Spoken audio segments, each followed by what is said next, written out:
An instructor showed up looking for us the next morning.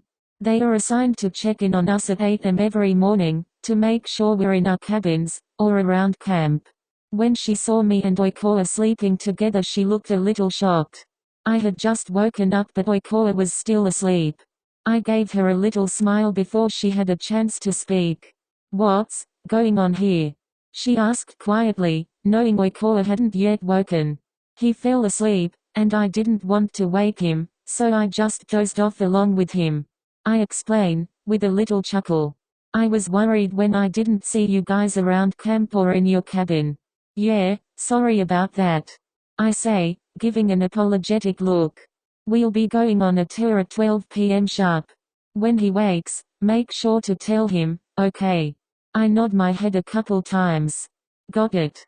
With that, she was off. Oikoa woke up a couple minutes later. While adjusting himself, he worked his way from my side. He sat up and looked around, realizing we were still outside. "Oh crap. Did I sleep out here all night?" he mumbled to himself. I lay there with an arm and hand elevating my head, waiting for him to notice me. He rubbed his eyes and looked around once more. He almost leapt 3 feet in the air when he caught sight of me. "I'm sorry. I didn't notice you. I thought that maybe you had gone inside already," he apologized, still wearing his surprised look. "I wouldn't leave you out here alone," I assure him. "We should be heading in though. One of the instructors or whatever came by and said the town tour starts at 12. Are you going?" he asked, with his soft voice. "No, I'm not here for extra credit. I came here for peace, and I know I obviously wouldn't get that if I were surrounded by a bunch of blabbering students. How about you, are you going?" He shook his head. "I'm here for the escape as well." I nodded in understanding. "All right, I'm heading in," I announce, pointing to the cabin. I gathered my phone and earbuds, then headed for the door. Oikoa followed close behind. When I got in the bedroom, I made sure to brush myself off before hopping onto my bed, just in case something crawled on me during the night. Although the grass was nice and soft, nothing beats the feeling of a bed. I sighed as I merged with the sheets.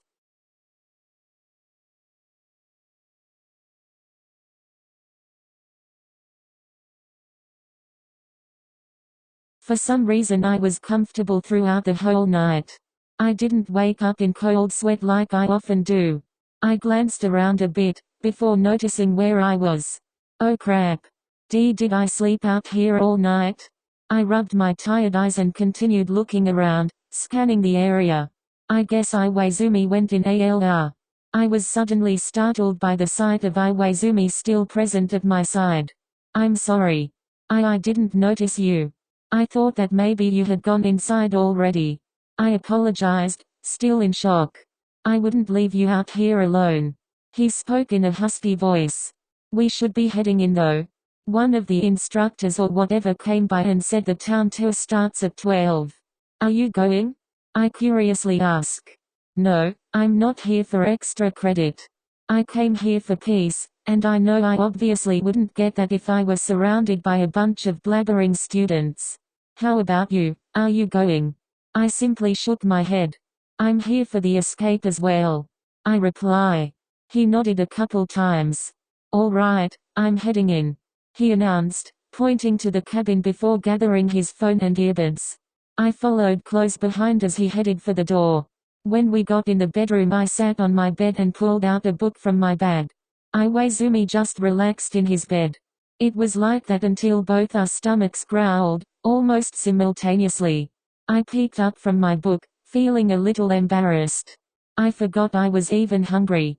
We both missed dinner last night as well. Iwaizumi looked back at me with a smile on his face. Before I could reach for my bag for a snack, he spoke. "I'll go make us something." He peeled himself from the sheets and trudged off to the kitchen. I felt a little guilty for making him cook me something, but since he was hungry too, it didn't matter as much.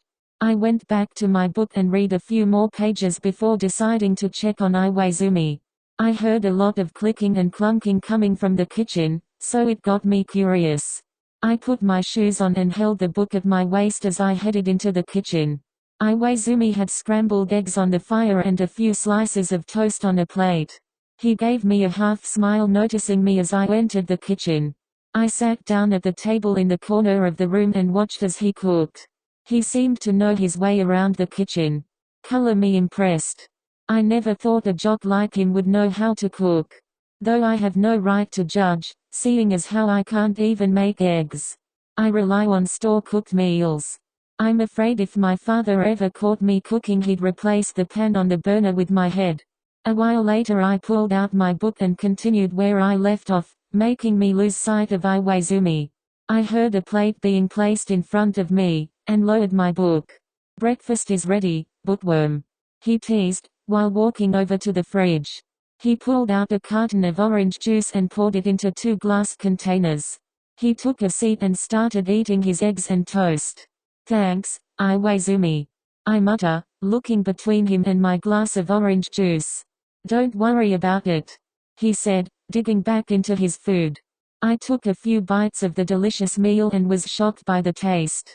He really does know how to cook. I made a hesitant approach to my glass of orange juice.